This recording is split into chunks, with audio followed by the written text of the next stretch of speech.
Wait, already going? Why do you start this thing so early? Hello, everybody. I mean, are we live? Well, you're muted. Yes, we're live, but we're not supposed to go live until 12. Well, then why did you already go live? Because I like people to get in here and listen to the music. Yeah, but then it's just a hello, everybody. Welcome inside Talk of Champions. Like normal people.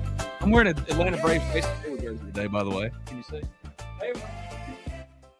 I come in, I sit down, I hear the Trinidad Chambliss music. I see that the stream has already been launched, that people are already commenting. I'm like, y'all starting without me? Hey, everybody, welcome in. It's Talk of Champions. Stop doing that. No one wants to listen to 10 music beforehand. You say you start at 2, you start 1, you start at 1. He's Brad Logan, at Brad Logan TOC, at Spirit Ben. That QR code above his head is for the Ole Miss Spirit, omspirit.com, affiliate of On3. My sweet Gracie girl says, hey, Dad, in the comments. That's my Gracie Girly Squirrely. Hey, Gracie Girly Squirrely, I love you more than life itself. She and I are home alone right now, and I'm happy to be joining you from the Riverland Roofing Studios. Riverland Roofing for all your roofing needs, 662-644-4297, riverlandroofing.com. Brad, where are you? I am live, and I'm in the Allen Samuels Chrysler Dodge Jeep and Ram mobile studio today. We had a great conversation with the crew at Allen Samuels Chrysler Dodge Jeep and Ram. Mason and his team do a wonderful job. Greta was there slinging deals. Phones were going off. It was wild on Monday. I expect it to be even more wild today, as we appreciate all of our sponsors. Of course, our timely presenting sponsor, Allen Samuels Chrysler Dodge Jeep and Ram.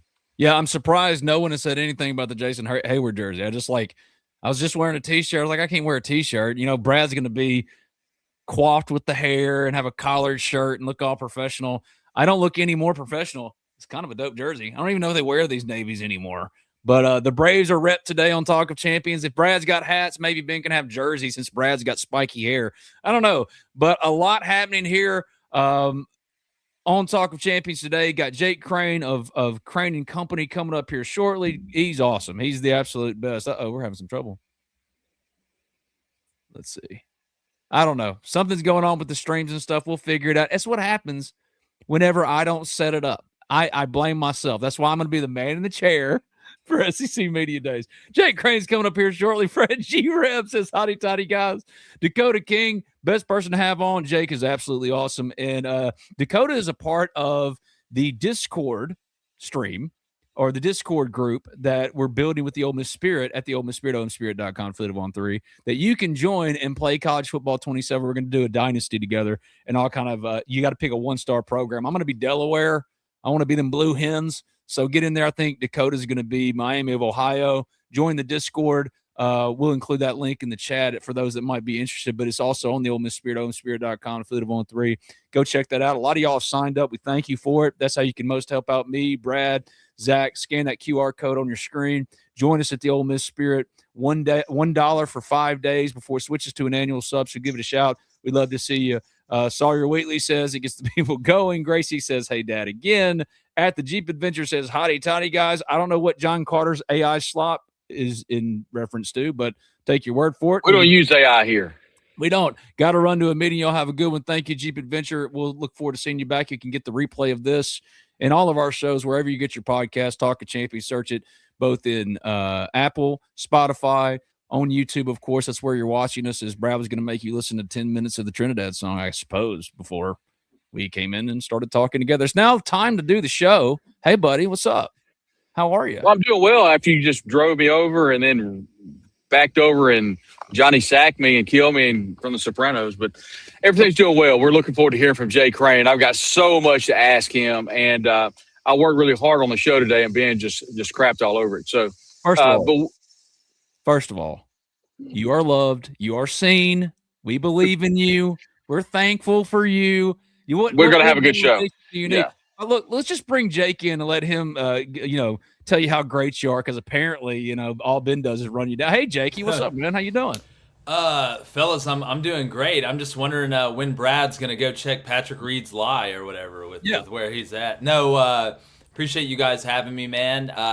We're getting closer Let's get through media days. Let's get into fall camp. Let's kick this bad boy off. I love talking about it, but I'm ready to see the action on the field and excited for you guys, man. It's funny, not to jump a first question or anything, but I love how people only talk about Trinidad and Lacey and not what else Ole Miss has, because there's some sneaky depth on this team. And again, I'm excited to talk about it.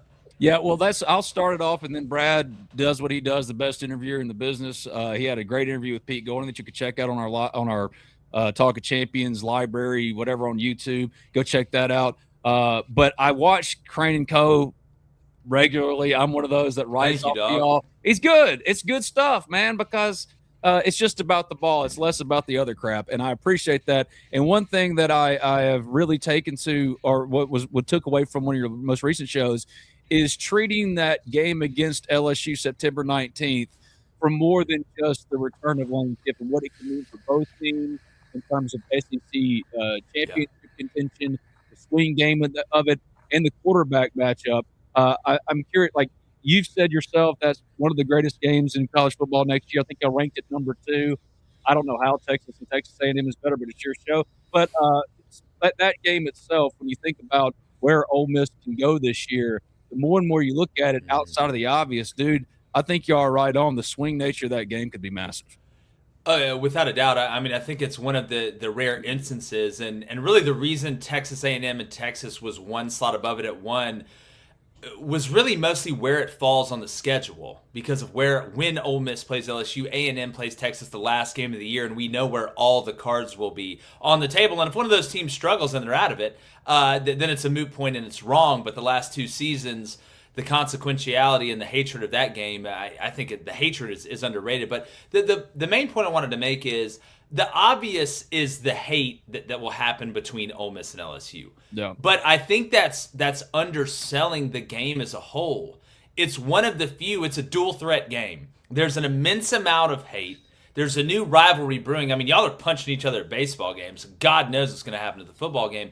But the championship relevance of that game and setting the table with 2 teams that have tough schedules, when you look at Ole Miss and LSU, I don't want the championship relevance to be lost because of the amount of hatred that'll be there for that game. That's why it was so high up on the list. And I think, and I've seen you guys kind of comment on this, I think there's a logo bias against Ole Miss that we're not seeing at Indiana anymore. And Ole Miss has been successful, maybe not at the highest clip, but at a similar rate to Indiana. And they're not getting that same amount of love or the benefit of the doubt. So that was our biggest thing. The championship relevance and the hate are at a maximum level, which makes that game an absolutely asteroid-sized impact crater of a game. Before we let Brad take it over real quick, someone in the chat said Jake was about as cool as Matt Moscona, who's like public enemy number 1 of the chat recently. During the 2022 Auburn mess, but has reframed himself over the last couple of years. Jake Crain has been awesome for as long as I've followed him, and I'm very thankful that he comes on here. But the point is that, which I agree with, is everybody's a fan of Jake on this show, mainly because, dude, you're speaking my language. The logo on the helmet. Our guy Brooks Austin was talking about how is Trinidad Chambliss, as I watched this film, not unanimously considered the best returning quarterback. It's the logo. Yeah. And to that point, I always say as well, look, everybody's a fan of somebody. Yeah. Like, if you do this job, and that doesn't mean you have to carry water for them. I mean, I don't carry water for Auburn. I don't think anybody's harder on Auburn or has been than what I've been. But at the end of the day, if you're not a fan of somebody, you're a psychopath. Like, what? I've never met.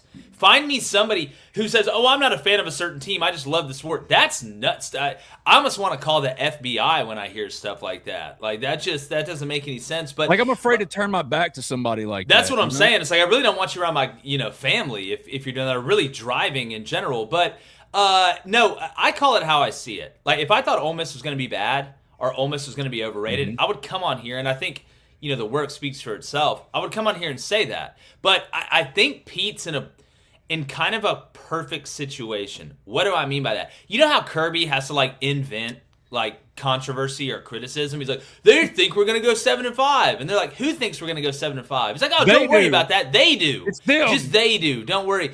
I think Pete's in that honey hole of, you've had a team that has tasted success. A good core of that team is back. You got really close to getting where you wanted to go, but you still have a chip on your shoulder that's not fabricated. Like what else? The motivational clips that they're going to show the team are going to be plentiful of people writing them off now that Lane is gone, or oh, it was a fluke what they did in the playoff. And I think it speaks more to who Pete is as a human being that Trinidad came back, that Kiwan came back, that you had key pieces coming, Eccles coming back, Perkins coming back. I think that speaks to their belief in him. And Ole Miss has the perfect combination of talent, depth, and doubt. And if you have those three things, there's nothing that fuels, well, an 18 to 27-year-old now, but a grown male more than embarrassment or people doubting them. So you don't have to recreate, you don't have to fabricate, you don't have to invigorate. The monster builds itself. You just got to let those dudes go out on the street and start ripping the villagers apart when we kick this thing off versus Louisville. I mean, leads in perfectly to my next question. And Jake Crain does a terrific job. Part of the On3 family. He's at Jake Crain _ on X. And you can also watch all of his content on On3 network. And also at Crain and Company. He, his brother, and David Cohn do a terrific job. Jake, this is what I like to ask a lot of national people that I get pushback a lot by saying that Ole Miss may have a better roster this year on paper, but may not have as good of a season because the schedule is more difficult. The pushback I get is, Brad, how can you tell me that Ole Miss can be better when they lose their head coach, which, by the way, most successful 5-year run in program history? They lose their offensive coordinator, they lose their running back coach, their wide receiver coach, all of their offense, and now you're telling me they promote their defensive coordinator. How in the world can you tell me that they're better? But I do believe, Jake, with everything that's in place, with Joe Judge coming back, who's kind of leading this offense, obviously Trinidad, Kewan Lacey, I think the team can actually be really good this year. But I'd love your thoughts whenever I get posed that question. I'll pose it to you. Yeah, well, I'll answer the first one first. I do think the roster has a chance to be better. And again, rosters fluctuate. You can be better in different spots. I think the greatest thing Nick Saban did was he never lost too much at two positions that were together, that were complementary, like offensive line and quarterback, right? Or like defensive line and DB. Look, lose one of them and be able to replace those and keep the others. I think he's done a good job of that. As far as the point you made about having a better team that may even play better but have a worse season, that is a real thing. That is 100% a real thing because teams change yearly, schedules change yearly. I'll give you an example. Let's say you're a decent-looking guy. You don't have a six-pack or anything. You may have a little bit of a dad bod, but you're a decent-looking guy. You walk into a bar full of 6s and 7s, you're probably going to have a pretty good rate of them letting you get to the second pickup line, right? But if, let's say, you get a six-pack, you look a little bit better, but you walk into a room full of Victoria's Secret models, buddy, you're hitting at a much lower clip than what you were before you had the six-pack, but you may be a better version of yourself. I think that's probably the only way my brain knows how to take it outside of the sporting element and put it into another. It just depends on what's around you, and also, you've got to catch breaks on the injury front. That's why this is so hard. That's why it's so hard. You have a roster full of 100 guys. You've got 11 guys on the field at a time. You're trying to manage that while the schedule change, while you have the fluctuation of the transfer portal, and you don't exactly know what's going to happen on the injury front. That's why this thing is so hard. It is a Sudoku. It is not a jigsaw puzzle, and that's the difference. Let me ask you briefly, because I don't want to dwell on this. I think it's really a non-issue, but the buyout stuff for Prince Willie Monmielen and Devin Harper. Look, I know I'm the same way. Don't get me started. But here's my only question. What do you make of the online discourse around it? Because for me, it's mostly a pretty open and shut thing. It has nothing really to do with the rivalry or Lane or this, that, and the other. There are no protections for schools. Contracts have to be enforceable. This is different from any other kind of contract. Like if you want to say Luke Ferrelli signed a grant and aid, financial grant and aid papers, where in this case they signed rev share agreements. But the discourse has gone crazy, especially on the LSU side, where they've said they've used some language. I'm watching something right here now from AYS Sports where they're calling Keith Carter a clown and this, that, and the other.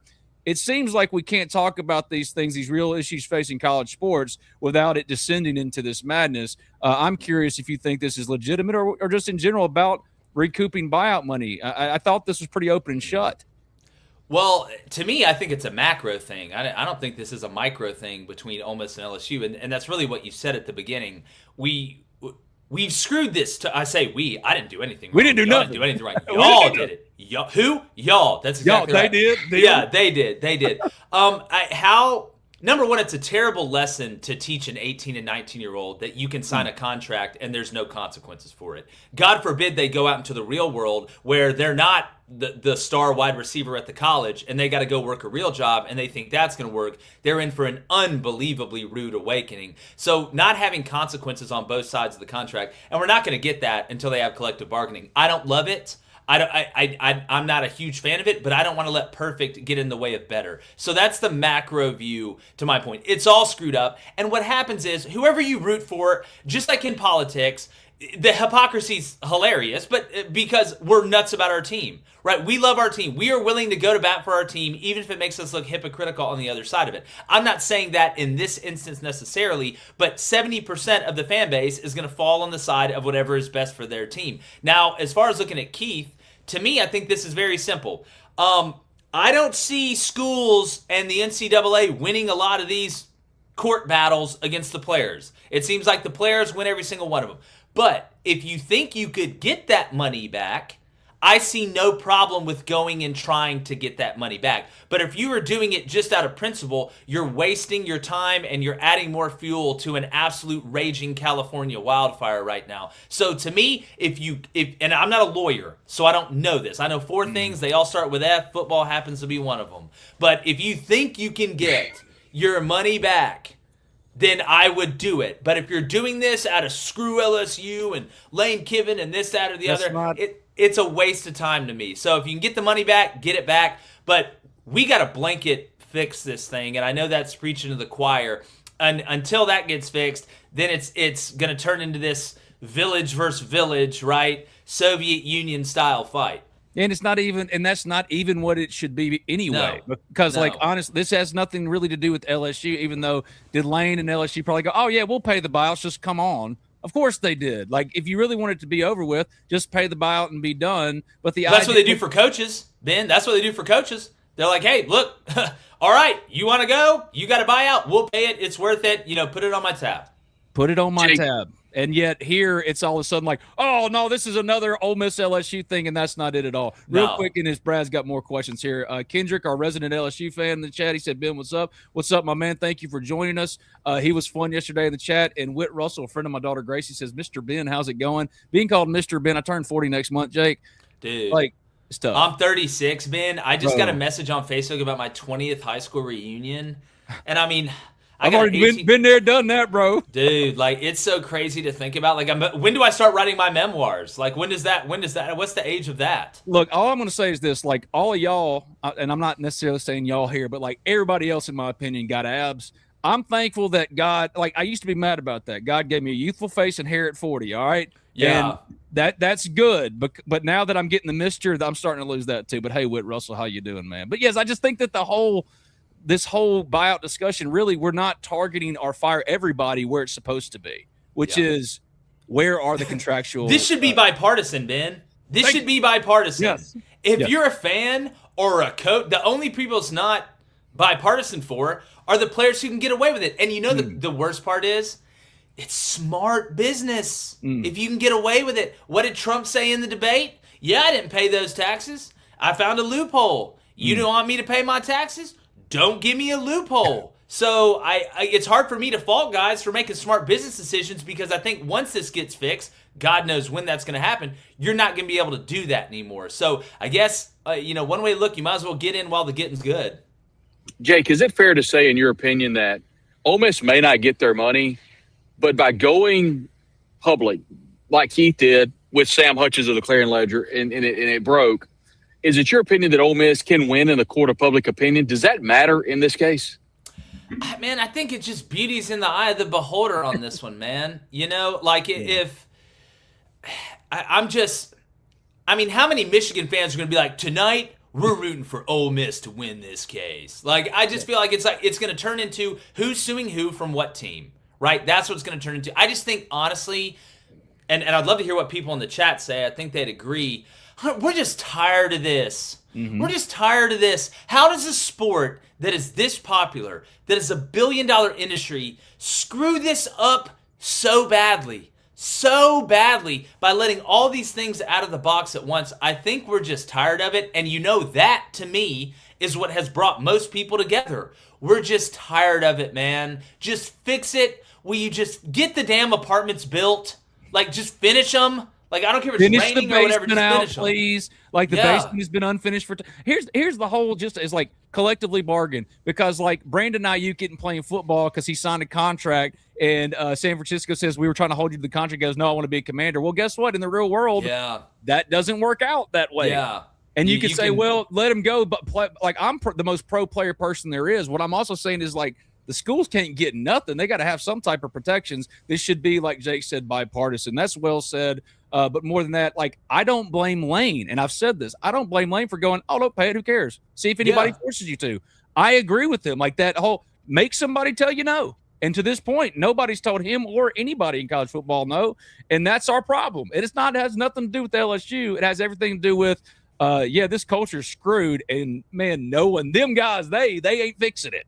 No. And hey, you're gonna send it to the politicians? like that, like they're gonna get anything done? Yeah. Like it's amazing to me. Hey, let's give it to them. Let's let them figure. That's great. Let's give an arsonist a blowtorch and just let him run around downtown. Let's see how that works. Yeah. It's nuts to me. Jake, I have another question that a lot of people are talking about, and I do believe that eventually we're going to be very far down this road. Kirby Smart, head coach of Georgia, has already intimated that there could be a super conference sooner rather than later. If that happens in a perfect world, what does it look like? And in your opinion, how far are we away from that? Well, I think we're kind of living in a little bit of that world now, save Miami and Notre Dame. And, you can make a case for Texas Tech. I know the quarterback position's pretty interesting there. I do think we are heading that way, not only because of how toothless the NCAA is now. They're really just a middleman. Like, they're just taking money. We could just get it from the source. I don't know why. We could go farm to table real quick. To me, I think the most fascinating part of it, and I would say I think within the next, when do the media rights end? 2031? Somewhere around there. I think it's going to have to be something where the media rights is probably going to be the toughest part of it. You're going to have some sort of blend like we have now in the Big Ten and SEC with Fox and ESPN. Those are going to be the two honchos that are going against each other. But the most fascinating part of it to me is if we do go to a Super League, I think there are a group of 5 teams, group of 6, whatever you want to call them, a couple that should be in that Super League, and there's some Power 4 teams that should not be in that Super League. I would want Memphis over Wake Forest if it was me. I would want, I can go down the list of teams that I don't think should qualify for a Super League and some ones that are smaller. We've already seen UCF hop up in the Big 12, Houston hop up in the Big 12. I can go down the list. That to me is where's the cutoff line? How many teams is it? Where's the cutoff line? Because we know the financial incentive is going to be a huge part of it as well. Memphis has FedEx. They could get right in there and be fine. I think we're probably 5 years away from it. And to be honest with you, I don't think it would be a terrible thing. Again, Boston College isn't winning this thing. Like, there's some teams that are just not going to win it that are in the Power 4, and there's some teams, that have been quote-unquote relegated that could be promoted and come up and make some noise. So I'm actually a fan of it. I think it just has more to do with the media rights. I think actually pushing the NCAA out of the way is going to be a lot easier than what people thought. So I'm actually a fan of it. Let's shift our gears a little bit to Ole Miss. We talked a little bit in pre-production. Obviously, the returners on offense, some big pieces back on defense.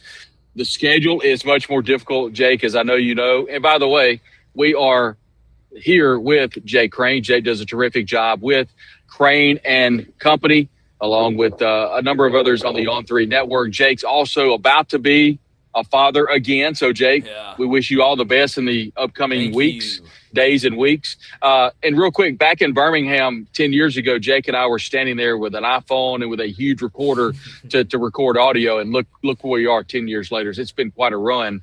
But, we watch as we see the highlights from the Sugar Bowl here. As you watch along with us on YouTube, you can go back and watch this after we finish. This is also available on Apple Podcasts, Spotify, and of course iHeart. Right there. Yeah, iHeart Podcast is available as well. And just your thoughts heading into the season for this Ole Miss, specifically on offense in Trinidad and Kejuan Lacey.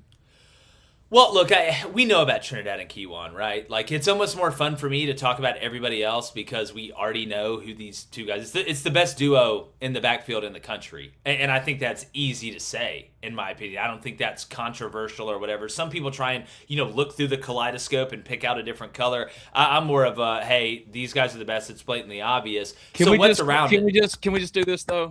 Real quick. Oh, yeah. Jake Crain, because most people want to say, well, wait a second. Well, I don't, come on. I mean, it's not arguable. No, it's blatantly obvious. Like, just watch football. Just watch football. That's why we had him our number one player. We're going to get Todd McShay on here, shortly. I think he's going to have Trinidad pretty high as well when we do our top 10 players in college football. But here's what I think. I really like y'all's offensive line. I like what y'all brought in through the portal. I like the kid y'all brought in from Miami. Obviously, the kid from LSU is really talented physically. He does things at that size that guys just really don't do. Very few of them do. But I like the returning experience as well. And having a new offensive coordinator, and what I would love to see, because I don't know this. I know Weiss Jr. is gone. But I wonder if Pete sat him down and was like, I want to keep a lot of the verbiage the same. Sometimes when something is working and that new offensive coordinator comes in, and he's coming in from East Carolina, it ain't like this guy's coming in from the Patriots, right? Where he's going to come in and say, we're going to do this and we're going to do that, this, that, and the other. Sometimes the offensive coordinator has to become a little bit of what was already there that worked, that the guys know. Because an offensive coordinator, a coach, has a lot more time to be able to sit there and learn the verbiage than telling the team and the quarterback and the running back and the offensive line, well, this is what we're going to call the check now. This is what we're going to call, this combination when we get in doubles. Are we getting trips open? Are we getting tray open? Are we getting deuce wide or whatever? So I'd love to know that. I would assume there's probably going to be a mix. But I like the offensive line. The wide receiver room is really underrated. And I know you guys know this. We know Deuce. We know what he is. We know what Caleb is. We know what Cunningham is. This Jonte Cook cat, if he can just keep his dad away from opening his mouth, if he can just keep the off-the-field stuff, let me play football, let me work, this Jonte Cook kid can cook. Like, he can cook. Like, top chef. Like Gordon Ramsay's fist bumping you after you put the dish on the table. He is that talented. You go from Texas to Syracuse here. The Gill kid that's coming with him, I think is underrated, the speedster that they have. So giving Trinidad multiple body types, multiple options, being able to get in different formations, whether you get into 11 personnel, whether you get into 10 and go empty, whether you get into 11 personnel and you brush out to empty and let Odom be a flex wide, things like that. Every option is on the table. It's a Cheesecake Factory menu. You want Philly cheesesteak egg rolls? You can get it, brother.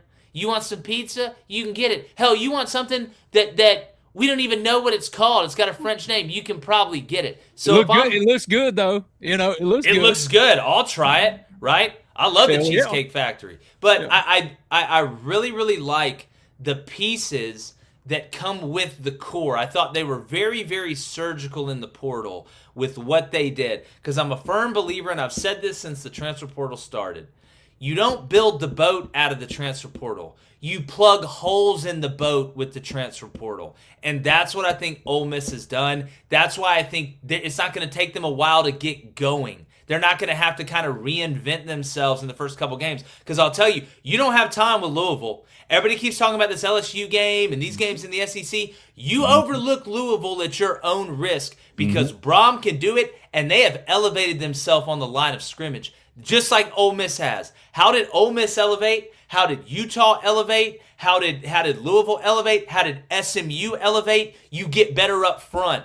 Because there ain't as many of those cats running around as you have wide receivers and DBs and running backs. So I'm excited to see it. I think there's going to be a combo of kind of what Baker has, what he knows and what he calls it, and what they already have and what they already call it. That's going to be the fun part. And to put a bow on it, not to be too long-winded, probably one of the most underrated parts that I haven't heard anybody else talk about, maybe y'all have, is when you have a new OC that's coming from a different conference, Yeah, other teams have film on him. They can see what he likes. What are the percentages when they get in this formation, on this hash, on this down and distance? But they haven't called the game against him. The sequencing you do on the fly, you could have a little bit of element of surprise throughout this first year. I wanted to touch on a question from the chat. This is Talk of Champions. I'm Ben Garrett at Spirit Ben on Twitter. He's Brad Logan at Brad Logan TOC. On your screen, you'll see a QR code for the Ole Miss Spirit, omspirit.com, an affiliate of On3. Sign up today for the low price of $1. A lot of you have been responding and signing up. We want all of y'all with us at the Ole Miss Spirit. We are biased, of course, but we think it's the best Ole Miss coverage out there. We'd love to have you come join us at the Ole Miss Spirit. He's Jake Crain. He co-hosts, lead hosts, Crain and Company. Is a national On3 show that you can see pretty much every day. We do a lot of writing off of it for the Ole Miss Spirits. You can find it there as well. But at JVlogs8963 wanted to know if, Jake, have you seen Todd McShay's comments on Sam Leavitt? And I'll just add a little bit to that. What do you think of him not going to SEC Media Days? I actually have not seen Todd's comments on Sam. I'd be interested to know what he thinks. I know Todd can kind of go both ways. Sometimes I agree with him. Sometimes I disagree. I'll tell you why I think he didn't go to SEC Media Days.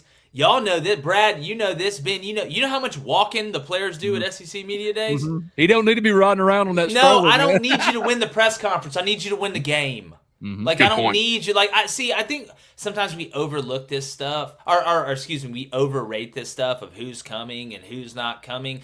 To me, if I'm a coach, I'm just going to bring guys that aren't going to say stupid stuff.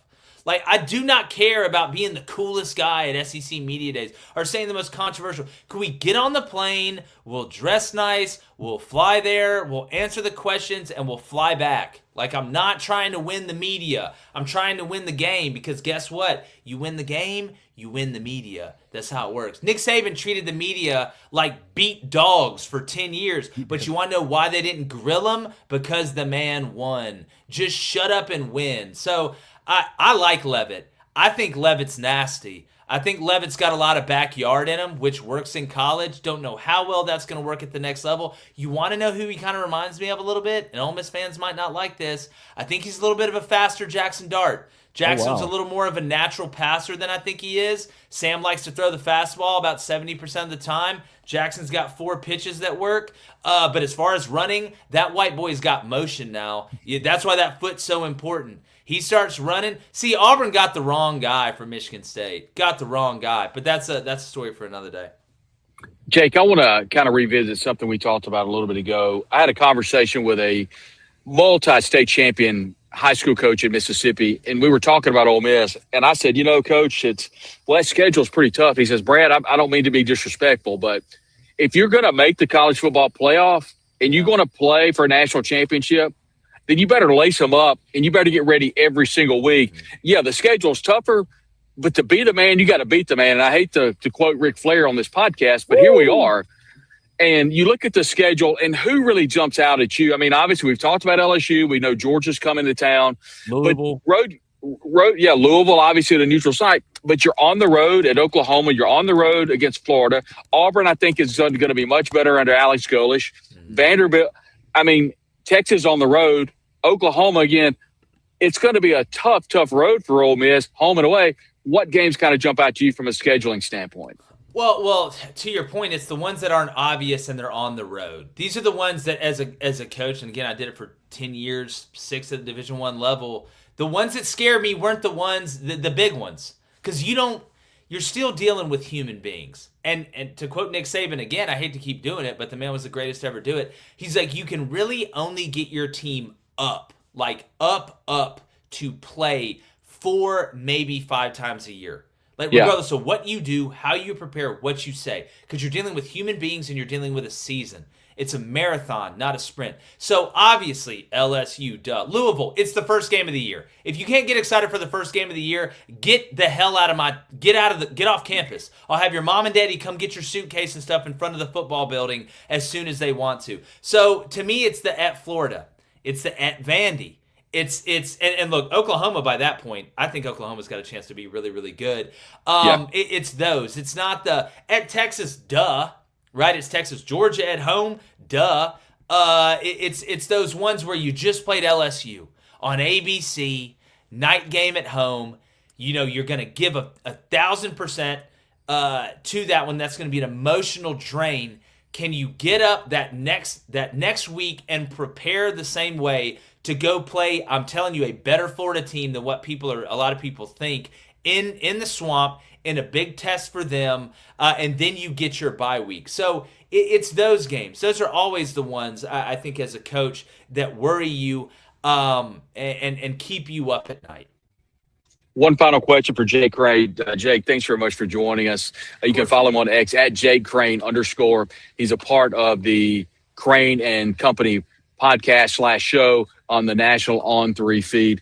Jake, before we get you out of here, Pete Golding, we talked to him here on the show down at the coaching convention, and to be able to come in a situation after the Egg Bowl, take the team to the playoffs, go 2-1, falling that last game in the Fiesta Bowl to Miami. How would you grade Pete Golding's job last year? And what are your overall thoughts as Pete Golding is a head coach leading into his first year at the helm at Ole Miss? I mean, I don't know how you can't give him an A+ for, again, not only what happened on the field, but keeping that team together off the field. I mean, your captain, you're at sea and your captain jumps in the water and swims to another boat right when you're getting close to the waterfall. It's tough to keep the shipmates in line. And Pete not only did that, they excelled. Mm-hmm. I mean, dude, you beat Kirby Smart in the playoff. Mm-hmm. I mean, that alone gets you an A+. So I think he's done well this offseason. Just like being a quarterback that comes in late in the year for a couple games, it's different when you're the guy the whole offseason. We're going to have to see that with Pete.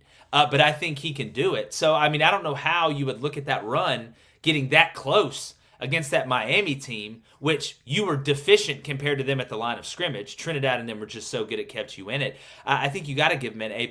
And can I just say something quickly? I see in the comment, John Carter says every team can't be better. No, every team won't be better, but I can go ahead and tell you, brother, LSU's going to be pretty good.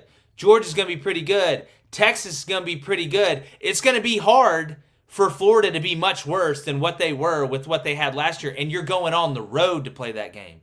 You're going on the road to play Auburn. You're going on the road to play Vandy. There's a reason those sports books add a 2.5 space to the team that's at home because it's harder to play there. So it's not that everybody's going to be better. It's just we know the teams that are going to be pretty much elite, but I think some of the other teams couldn't get much worse, and you're playing them on the road. So that's kind of the way the cookie crumbles to me. But look, somebody's going to be bad. Somebody's going to be better than what we thought. That's the way this works out. But all you can do is project. He's Jake Crain of Crain and Company on 3 National Show. Check it out, man. He's the absolute best.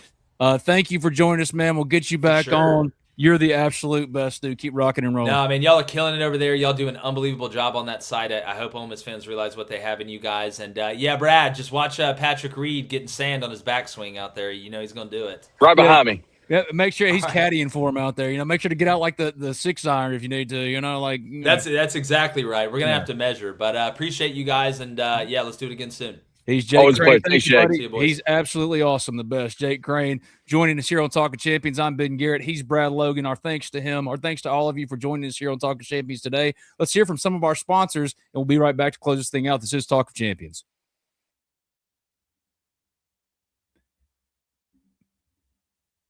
Well, I can't unmute it, and it's muted. So I tried to make the commercials go. See, this is what happens. You got it now? Look at you. But a tailored approach to your unique structural needs and budget. What Riverland Roofing can do for you and the community. Call them at 662-644-4297 or visit riverlandroofing.com.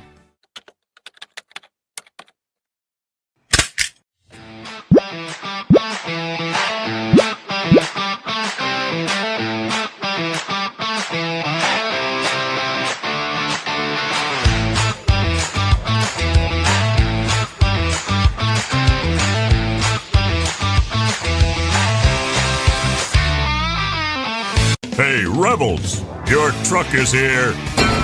Allen Samuels Chrysler Dodge Jeep Ram in Oxford presents the all-new Ram Rebel. It's Ram, the Rebel way. Send an unmistakable signal. Rebel 24/7. Ram Rebel from your friend in the car business. Allen Samuels Chrysler Dodge Jeep Ram in Oxford. Come by, let's be friends. I'm Warrior Philip Hearn. Raising my family here in Mississippi, I've tried to teach my kids to help others. I learned that from my parents. And as a Mississippi lawyer, I want to help you too. If you're hurt in a traffic accident, 18-wheeler wreck, or have insurance trouble, call 601-720-3541. That's my cell. You call, I'll answer. Let's get started. Make your first call to the Hearn Law Firm today. Fiber and wireless together at last. The One Plan. Fiber and wireless for $99 a month with a 5-year price guarantee and a free 5G phone for everyone. Fiber and wireless for $99 a month with a 5-year price guarantee. C-Spire. Customer inspired. Our thanks to C-Spire. Our thanks to Shed Hunger of Modern Woodman for all of your life insurance needs. Hit up our guy Shed Hunger of Modern Woodman, 662-442-4723. That's 662-442-4723. He can help you plan for life using a variety of tools, including life insurance, annuities, mutual funds, and variable annuities. That number again for Shed Hunger of Modern Woodman of America, 662-442-4723. Our thanks to all of you who've joined us in the chat. Our thanks to Jake Crain of Crain & Co. for joining us and really breaking down a lot of the hot button topics, not only around Ole Miss, but college football. And one thing I thought he said was pretty salient in regards to the buyout stuff. Like, this should be bipartisan. This should be a bipartisan thing. This has nothing to do with Ole Miss, LSU per se, though the parties involved are Ole Miss, LSU. But LSU's really not a party to this. It's about contract enforcement and rules. And really appreciate Jake coming on. Brad, I don't know if you saw this news today when you need to unmute your mic so you can respond to me. But I'm seeing this come across the Twitter feed. And the NCAA Rules Subcommittee has approved ABS challenge system for college baseball next year. The NCAA Rules Subcommittee approved the use of the automated ball strike challenge system in college baseball games, where the technology, including TrackMan, is available. The approval still requires final sign-off from the Baseball Oversight Committee and is expected to be implemented in 2027. The system was previously tested experimentally in the SEC tournament with a 56.2% successful challenge rate, and I would probably assume that like 52% of that was the Missouri catcher against Ole Miss. And it was a lot, yeah.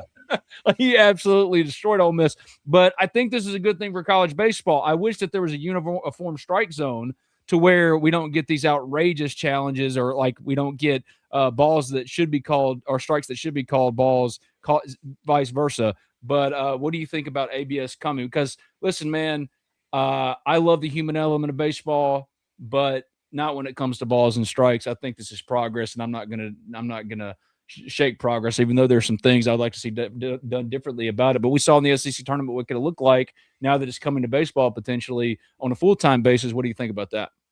Yeah, Jacob Rudner of Baseball America, who you've probably heard a couple of times on Rebel Hotline, which you can hear that on the Ole Miss Spirit. That's onspirit.com, and affiliate On3. Hit that QR code, join today. We had a couple of people on the board, I think, yesterday, Ben, talking about how much they're excited about joining the community. So we welcome you there. I think we're literally 10 years removed from not a robot, but a device in the home plate umpire's ear that tells him if it's a strike or not, and then he makes the call. And honestly, I wish that's kind of what it was. I mean, let's just bypass. If we're going to do this, I'm with you, Ben. I like the human element. I like 4 inches off the side of the plate.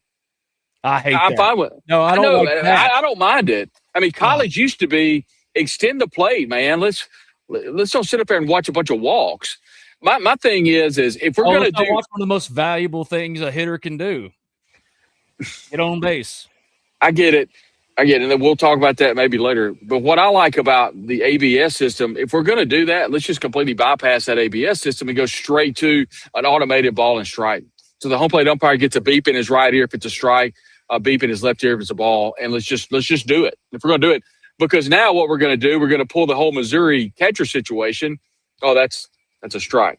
No! It has to teach you discipline and the strike zone and all of those. So I'm sure there's plenty of left and rights in regards to this, but I guess it's another move into a positive direction. I liked it in the SEC tournament. I felt like it bogged down the game just a little bit, but that's kind of where it is. I'm not surprised at all that this passed. No, I'm not surprised either, and I hope that Ole Miss gets better at it than it was in the SEC tournament. And again, the Missouri catcher, man, I don't want to see that dude in the era of ABS ever again, because that man was on an absolute heater as Missouri upset Ole Miss as the number 15 seed in the SEC tournament. Didn't mean anything because Ole Miss, it did cost them a regional host.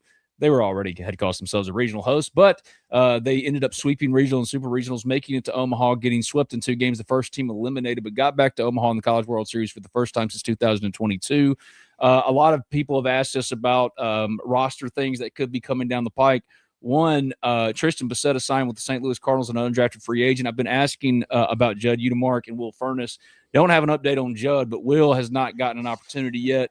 He told me straight up that he's if he doesn't go pro and get that opportunity, he's going to go into wealth management and he'll be our baseball expert on Talk of Champions. So Sure will.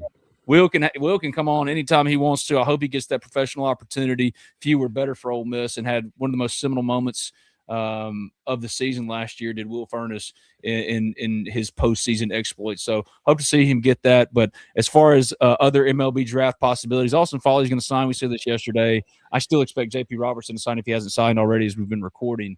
Really, I don't expect Ole Miss to get much of anything back from the draft. What we're watching most right now for baseball is that Caleb Koski visit, if he pops soon. He was on campus on Monday. It's Wednesday now. I would assume if he's going to make a decision for Ole Miss, it'll come within the next couple of days. They seem like they're a bat off, but we'll see. At Hits or H Tisdale 32. Any update on David Gabriel George? He commits on July 22nd. We expect it to be one of Ohio State or Tennessee.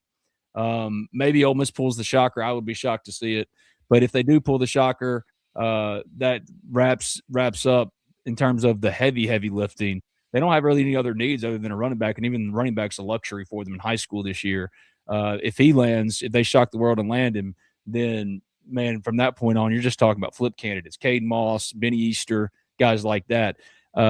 Even still, if they don't get him, you're still looking at more flip candidates than anything right now. Those same candidates, Benny Easter, Cade Moss.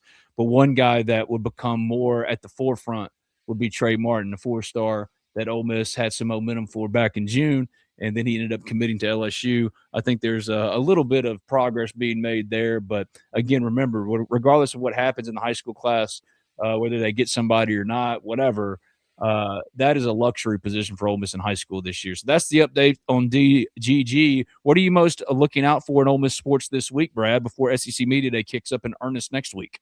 Yeah, I want to revisit something Jake said and kind of ask you, because we didn't really dive into this, but I think it was a great point. I'm going to tell him how much I appreciated this analogy, and I'm probably going to use it a lot in the future. I think the perfect way to put into play what Ole Miss is doing on the recruiting front is they're building a boat, and if that boat has any holes in it, they're filling them with transfer portals. I think that's going to be the protocol moving forward for Pete Golding, because he's not going to live in the world of transfer portal to build a roster. He's going to live in the world of transfer portal to plug and play. And I know Jake was really spot on with that. And I just kind of wanted to see if you kind of along the same lines of me there, that it felt like to me that was kind of what Pete Golding is doing. It kind of really encapsulated his recruiting philosophy. Absolutely. And that's where it would hurt to not add DGG because of what you've put into it. But like for Ole Miss, the legwork, the heavy lifting for its roster for next year should have been done, has been done, both in signing high school players, develop them, and then retaining them. So this year, rather than worry about, well, you see Jace Matthews, I want to know if Anthony, little baby Andrew Maddox is going to make an impact at defensive tackle. You know what I mean? Like, I want to see guys like the 4 stars that were signed the year before and now were scouted and now have been developed for a year. Those are the ones that are going to impact winning more than any of those true freshmen coming in. So he's absolutely right, because if baby Maddox isn't ready to step in, well, they've got guys that can replace him, right? They've got Micah Borio. They've got Jordan Renaud and like even Edwin Joseph at safety. If a guy like Ladarian Clardy, who developed last year and flashed, isn't ready to step in and play. Edwin Joseph's going to play regardless. Those guys are going to play regardless, but you want them to be plug and play where you need them in comparison to guys that you sign, put a lot of recruiting sweat equity into, and the hard grunt work that nobody sees on those practice fields at the Manning Center to make them the player that should be contributing now, right? So I think that's absolutely right on. That's exactly what he's doing. I think that was the plan all along for Pete. I think Lane was going in that direction before the results of 2024 happened. That's when that kind of changed the calculus. Like he went, well, then if his offense was the issue, then I'm going to go get as many offensive players. He didn't even really care all that much about high school guys. But so you saw it was very inequitable. Defensively, you're seeing William Eccles and Cam Franklin emerge, while on the opposite side, who stepped up? Who stepped up that wasn't from the portal, right? Who's the next in line? Who's the guy that was Bryson Sanders that was signed as a 4-star offensive lineman and developed and now as a starter? It's not the same on that side of the ball. I think there's more of a deliberate approach to make that more even on both sides. And if it's not like that, then Ole Miss has done something wrong, right? Like they don't want to be replacing Keywan Lacey with the next Keywan Lacey out of the portal. They want to replace Keywan Lacey ideally with somebody they already have on the roster, either from a transfer portal perspective that had some long-term upside like a Mekhi Frazier, or guys that they developed themselves like Shakai Mills-Knight. But if the answer needs to be at running back in the portal, they want to be able to have the luxury to make those choices. So that I think is a healthier way to build, especially in such a volatile climate that we're in now in college football. It's a more realistic way to build, and we'll see if it pays off with wins and losses, because Lane won a lot, right? Like Pete still just got to win games. And I'm glad that Jake brought up the Louisville game. Yeah. It's time we really started thinking about how good Louisville is. We need to get Louisville beat writer on here. Brad's better at that. Like, go find us a Louisville somebody to talk about Louisville. We will absolutely go deep into that game once we get out of SEC Media Days, which, by the way, lined up a number of interviews down there already. I've been texting and give me a couple. Messaging. Who we for sure getting? Michael Bratton from SEC, that SEC podcast. Excited to get him. Cole Kubelik from the Mac and Cole and Mac from Jocks 105.9. Jocks 94.5 in Birmingham. Brett Norsworthy of Sports 56 WHBQ. And there are many others, and I'm forgetting a couple that I've already messaged that will be down there and that is excited to come on our show. And that just, that means a lot. And, Ben, before we get out of here, I just want to say a couple of things. The chat has really been rolling about the LSU media guys.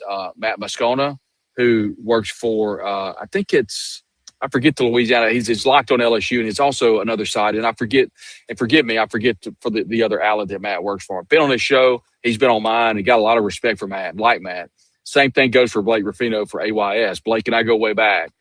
But I've seen some clips specifically from Blake and talking about throwing hands and getting personal. I don't know if he's talking about people fighting Keith Carter or fighting play.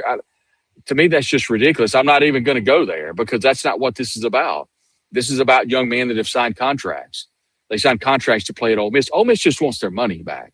That's all they want. And thank you, AFR. Thanks at J-Blogs and ESPN 104.5 down in Baton Rouge. Matt, great job. I've got no problem with Matt and Blake.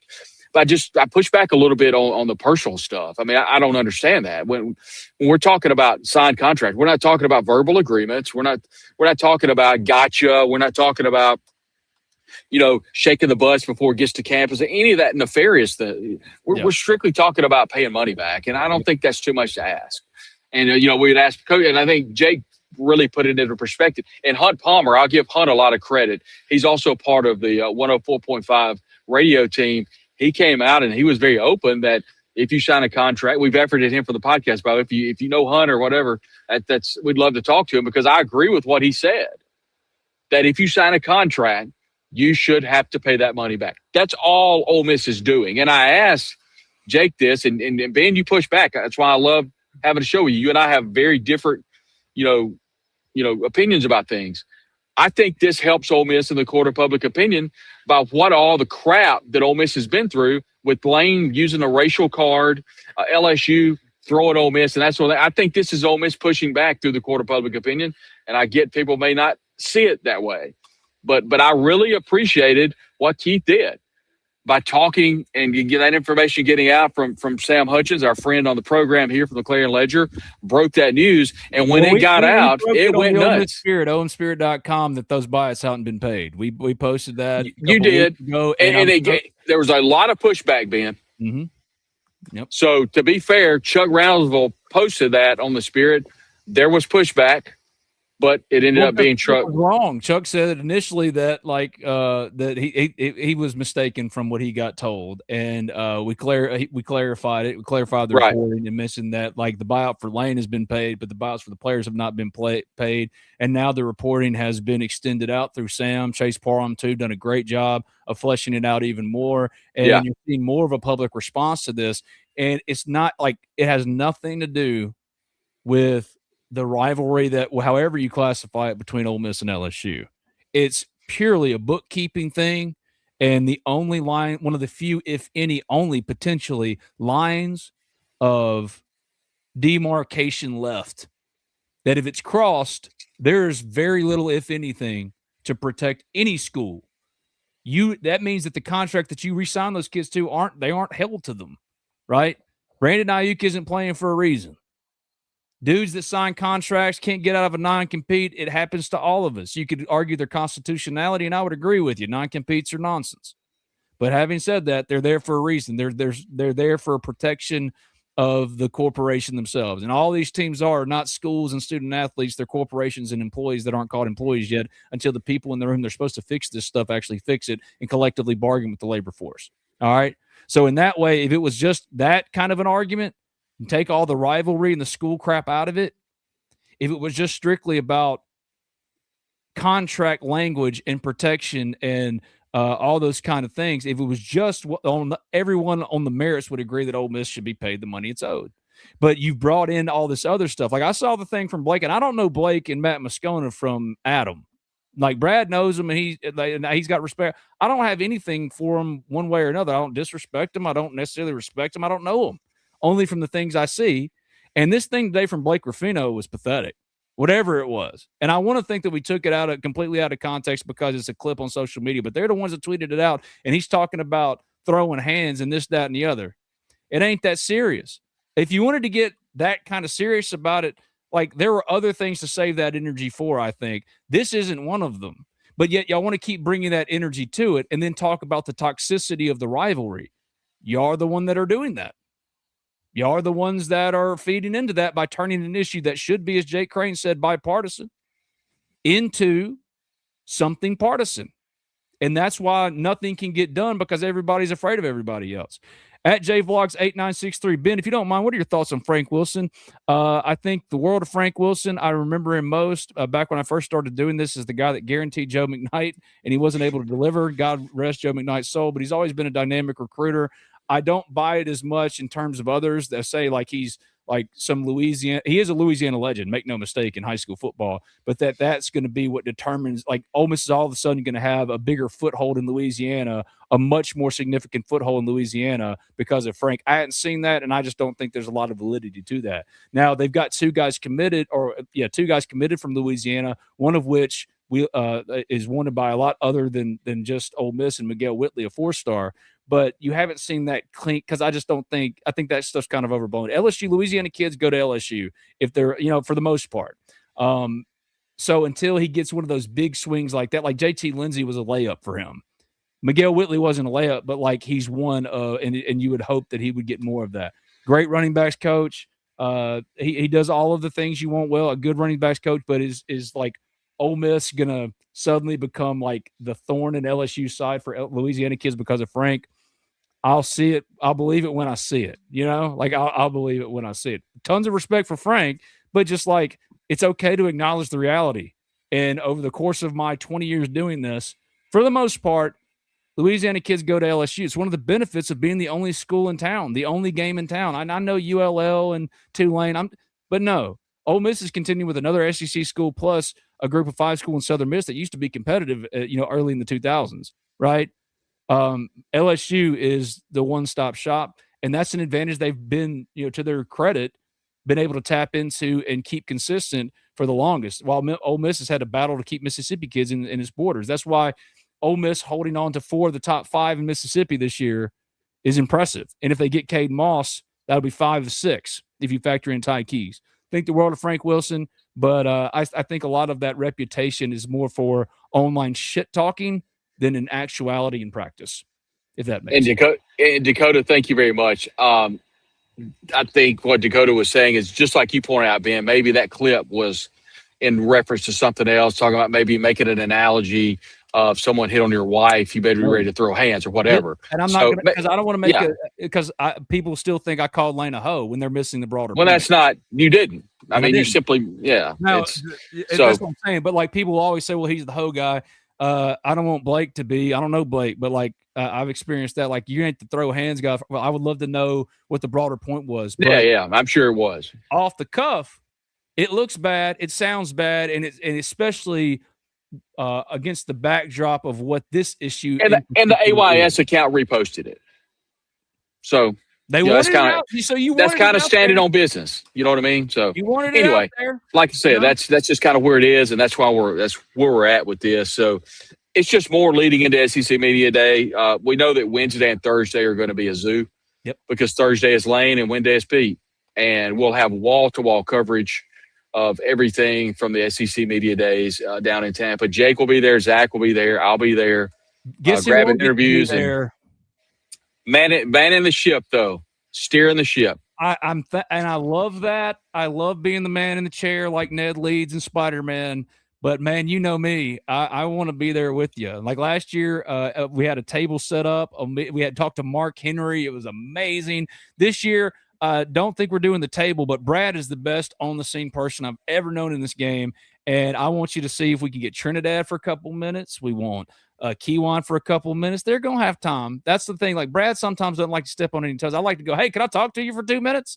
And if it's Paul Feinbaum, if it's Lane, TJ Bull Daughtery. Well, I had some people in the Ole Miss Spirit, OMSpirit.com, Philip On3, like, we don't need to hear from Bull anymore. We're good. Which, noted. If y'all don't want any LSU people, even want Lane, we won't even try. Whatever y'all want, we're going to give it a shot and try to give you the best coverage of media days a podcast can provide as a car goes behind Brad on the golf course that he sits in. This has been Talk of Champions. I'm Ben Garrett at Spirit. Been on Twitter. He's Brad Logan at Brad Logan TOC. Sign up at the Ole Miss Spirit, OMSpirit.com to Flip of On3. $1 to get you that full access to the Ole Miss Spirit before switching over to an annual sub.